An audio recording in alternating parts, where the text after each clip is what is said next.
Welcome to my YouTube channel. I am your host and Dost Piyush Gupta. Please do subscribe, like, share our channel. Interesting content will be uploaded time to time.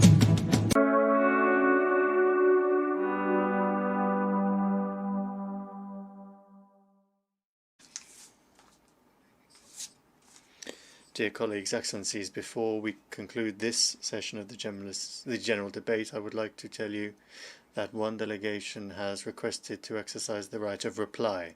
I would like to remind members that statements made in exercise of the right of reply are limited to 10 minutes for the first intervention and 5 minutes for the second intervention, and that delegations must take the floor from their seats.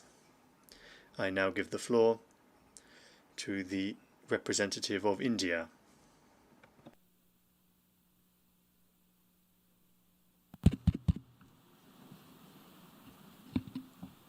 Mr. President, we exercise our right of reply to one more attempt by the leader of Pakistan to tarnish the image of this august forum by bringing in matters internal to my country and going so far as to spew falsehoods on the world stage. While such statements deserve our collective contempt and sympathy for the mindset of the person who utters falsehood repeatedly, I am taking the floor to set the record straight.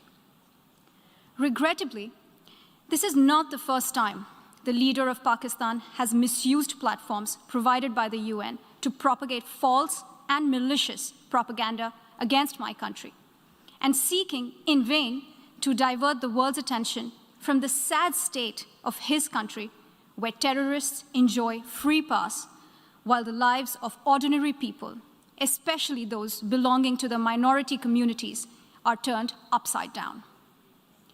Mr. President, member states are aware that Pakistan has an established history and policy of harboring, aiding, and actively supporting terrorists.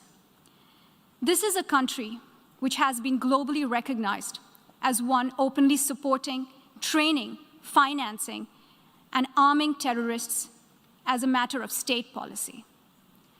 It holds the ignoble record of hosting the largest number of terrorists proscribed by the UN Security Council. Mr. President, we marked the solemn occasion of the 20th anniversary of the 9/11 terror attacks just a few days back. The world has not forgotten that the mastermind behind that dastardly event, Osama bin Laden, got shelter in Pakistan. Pakistan leadership continues to glorify him as a martyr. Regrettably, even today, we heard the leader of Pakistan trying to justify acts of terror. Such defense of terrorism is unacceptable in the modern world. We keep hearing that Pakistan is a victim of terrorism. This is the country which is an arsonist disguising itself as a firefighter. Pakistan nurtures terrorists in their backyard in the hope that they will only harm their neighbors. Our region, in fact, the entire world, has suffered because of their policies. On the other hand, they are trying to cover up sectarian violence in their country as acts of terror. Mr. President, this is also the country that still holds the despicable record in our region of having executed a religious and cultural genocide against the people of what is now Bangladesh. As we mark the 50th anniversary this year of that horrid event in history, there is not even an acknowledgement, much less accountability.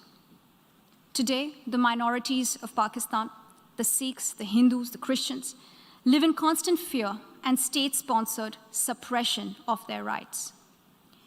This is a regime where anti-Semitism is normalized by its leadership and even justified. Dissenting voices are muzzled daily, and enforced disappearances and extrajudicial killings are well documented.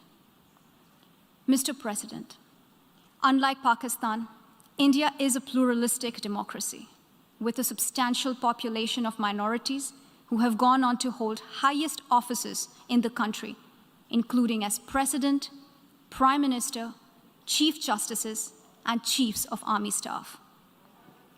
India is also a country with a free media and an independent judiciary that keeps a watch and protects our Constitution. Pluralism is a concept which is very difficult to understand for Pakistan, which constitutionally prohibits its minorities from aspiring for high offices of the state. The least they could do is introspect before exposing themselves to ridicule on the world stage.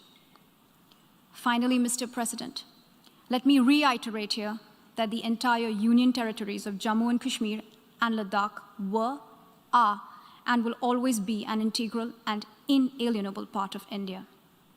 This includes the areas that are under the illegal occupation of Pakistan. We call upon Pakistan to immediately vacate all areas under its illegal occupation. Mr. President, allow me to be categorical about India's position. We desire normal relations with all our neighbors, including Pakistan. However, it is for Pakistan to work sincerely towards creating a conducive atmosphere, including by taking credible, verifiable, and irreversible actions to not allow any territory under its control to be used for cross-border terrorism against India in any manner. I thank you, Mr. President. I thank the distinguished representative of India, and I now give the floor for 10 minutes to the distinguished representative of Pakistan.